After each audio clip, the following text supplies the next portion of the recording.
Greetings, people of YouTube. In this case, Must Primary back at you with yet another video. And this is of a video that haven't done in a while. I've been meaning to do another one of these, but I've just been really behind as of late. I've been really busy.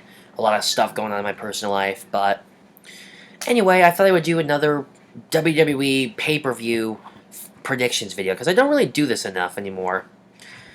You know, I used to do them a lot when I was starting on my channel, but these past few pay-per-views, Royal Rumble, Fastlane, WrestleMania, well, WrestleMania obviously I did it for, but I feel like I haven't really been catching up enough on pay-per-view predictions, so I thought I would go ahead and do another one. And this time we're going to do it for the one this Sunday, which is Extreme Rules. That's right, Extreme Rules, the one night of the year when the WWE goes extreme, as the tagline's always been. So anyway, it's actually kind of interesting about Extreme Rules. Extreme Rules usually is the pay-per-view that immediately is post-WrestleMania, like the first pay-per-view after WrestleMania. For some reason, WWE decided to switch it, because originally Payback was supposed to be this Sunday, but they decided to switch it around and make it for the one after WrestleMania, and they made Extreme Rules for now. So, I don't know why they did it, but hey, who cares? Now, there are currently 8 matches on the card, and I don't know if they're going to add any more to that come Sunday, but this is what they have as of now. So, I'll start on the pre-show, which is Dolph Ziggler versus Baron Corbin in a no disqualification match.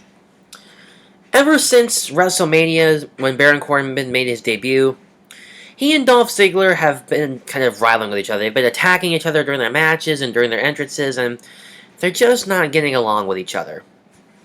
So, you know, they're constantly fighting. So they decided to basically have them settle their differences in a no disqualification match at Extreme Rules, so that way they can do whatever they want to each other and just end it.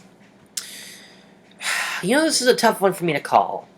You know, I like Dolph Ziggler, but I'm not that big on Baron Corbin, so it's a little bit of a toss-up, but me personally, I'll probably be in Dolph's corner. But that's just me. Now on to the other matches. I'll save that one for near the end. Which one should I do next? Oh, yeah. Dean Ambrose versus Chris Jericho in the first ever Asylum match. Just announced last week on Raw. Now, you'd think, when we saw last week on Raw, that it was going to be a steel cage match, but nope, Asylum match. I'll get to that in a minute. This kind of started out sometime after WrestleMania, when Chris Jericho was showing off after beating AJ Styles, and, you know, Dean Ambrose was getting up in his business and always interrupting him on the highlight reel and turning it into his own talk show, the Ambrose Asylum. And one week, I think it was not last week, but the week before it, Dean Ambrose destroyed Chris Jericho's light-up $15,000 jacket. I probably shouldn't mention that, because I'll probably get me blocked by him on Twitter. So, he's pissed, and they want to settle this at Extreme Rules. So, this is going to be the first ever Asylum match. You're probably wondering what the heck an Asylum match is. Well, it's the same as a steel cage match. You win either by pinfall, submission, or by climbing up over the cage and escaping, or through the door. But there's a few toys, per se, that are things you would find in an insane asylum, like a straitjacket, a fire extinguisher, a couple other things. Remember, it's no disqualification in a steel cage match. You could crawl to the rope for a submission, but it won't help you. You know, there's no disqualification, no count out. Only way is to pinfall, submit, or escape the cage. And me personally, I think this is Dean Ambrose's match. I mean, this is the kind of thing where he shines.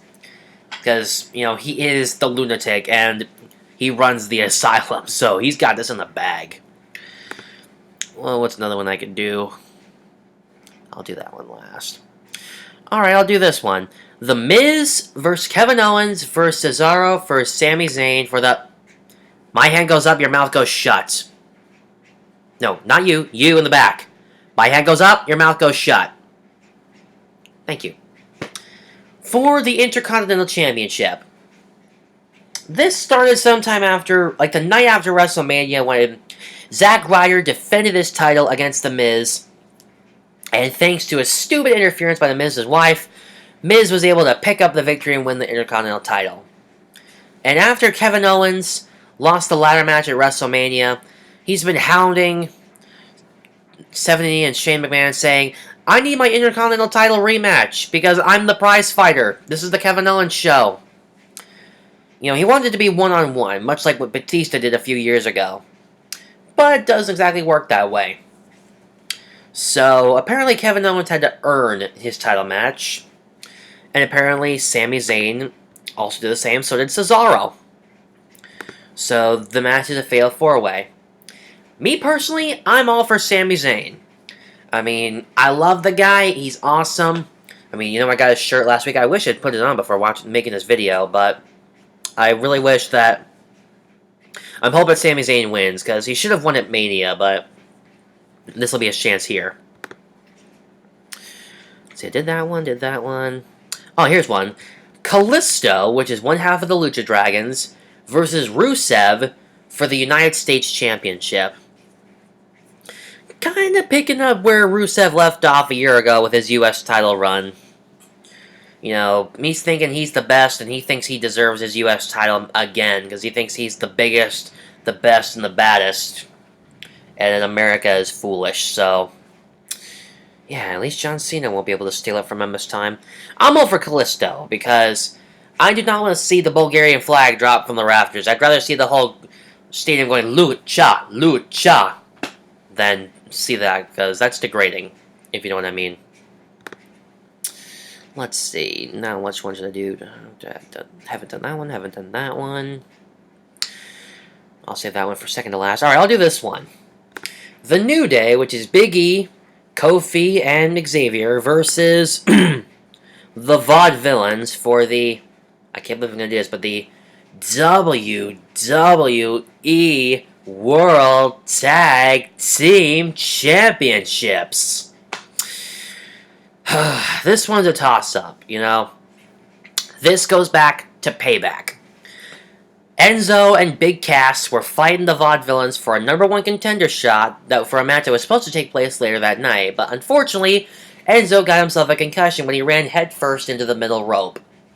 So, the match ended in a no contest, and the match opportunity was awarded to the Vaudevillains. Me personally, I do not like the Vaudevillains, but I like the New Day even less. Yes, I know, New Day sucks, and I don't care if you call me booty. I will not eat bootios. But I hope that either someone interferes, so that way the New Day retains, or, you know, just no one wins. You know, I hope it ends in a no contest. You know, this is one that I can't call, because I don't like either side. Alright, here we are. Here's one I'm looking forward to. Natalya versus Charlotte for the Women's Championship. Oh, and by the way, Daddy Boy Ric Flair, he's banned from ringside. This is all the way back to when Charlotte first won the Divas title back at Night of Champions, because Daddy Boy Ric Flair has always been at ringside, cheating out other opponents so Charlotte can retain the title. I'm sick of it. You know, I agree with Josh. Sasha Banks should have won at WrestleMania. Not her. We're tired of her being the freaking women's champion. It's time to let someone else take the gold. And I think Natalya's got a fighting chance with Flair being banned from ringside. Not ringside, ringside, sorry. If my tongue could work. But I'm all for Natalya. I do not want Charlotte to walk out women's championship. I'm tired of Charlotte. I'm pissed at her because she thinks she is the best. She thinks she's the queen. I do not care. I would rather have Paige, one of the Bellas, Emma, or Sasha Banks as women's champion. Not her. Get what I'm saying? Alright, now that I've gotten that out of the way. The Usos, which are Jimmy and Jay, versus Luke Gallows and Carl Anderson, a.k.a. The Club, in a tag team match. Make that a tornado tag team match. I'm going over the list on Wikipedia. This has been building up ever since they made their debut.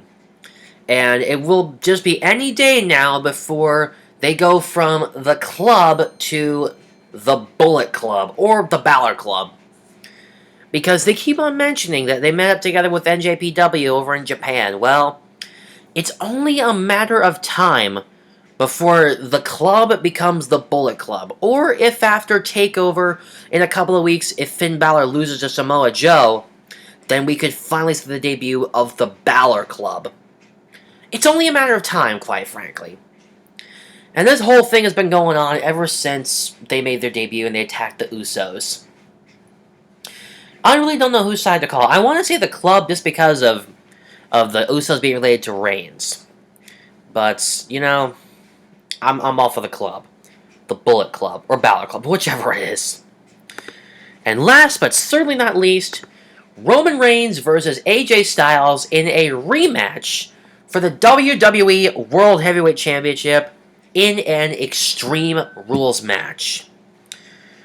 No disqualifications, no countouts, anything goes. This goes back to Payback. If you did not see Payback, then you might want to catch up on it on the WWE Network. What happened was, those two were fighting for the belt at Payback. It first all ended in a countout. So Shane O'Mac came out and said, restart the match, no countouts. Roman gets hit, Roman cheats, gets him disqualified. Stephanie comes out and says, this'll be no disqualification, restart the match. Roman retains. And the same night they decide, okay, we'll give AJ his rematch at Extreme Rules. And we'll make it in an Extreme Rules match. To make sure nothing can go wrong. You know, if you know what I mean. Like, that way they can have steel chairs and kendo sticks and trash cans and tables and anything that they could use as legal weapons. You're wondering whose side I'm on. Well, I'm all for AJ Styles. I liked Roman Reigns as champ in the beginning, but after a while, it's getting kind of old. You know, we need to let some new, fresh faces win the WWE World Heavyweight Champion. I was expecting at WrestleMania, I said it before, I was expecting Seth Rollins to come back and the authority to give him the WWE title and strip it from Roman Reigns. But clearly, they have not done that. So I'm still banking on that to happen, eventually. If Roman retains, that Seth will come back and take the belt back from him. Or AJ wins. Which I doubt will happen. They'll time to change the title will probably be at SummerSlam. That's probably the only way the title will change hands. Or if Roman gets injured and he has to vacate it. But other than that, I don't see that changing anytime soon, unfortunately. But I'm all for AJ Styles. Especially considering he's got Gallows and Anderson in his back pocket. This could be the night we see the debut of the Bullet Club. Or the Balor Club if Finn Balor makes his debut. I don't know. But really, I think it'll probably happen around TakeOver. Because Finn Balor is scheduled to get his rematch against Samoa Joe for the NXT title. But, you know, I'm not sure what'll happen. Time will tell. But this is just really going to set us up for Money in the Bank next month. I think it's Money in the Bank. But, hey, we'll see. So, those are my predictions. What do you guys have to say? I guess that's about it. Later, guys. I am out of here.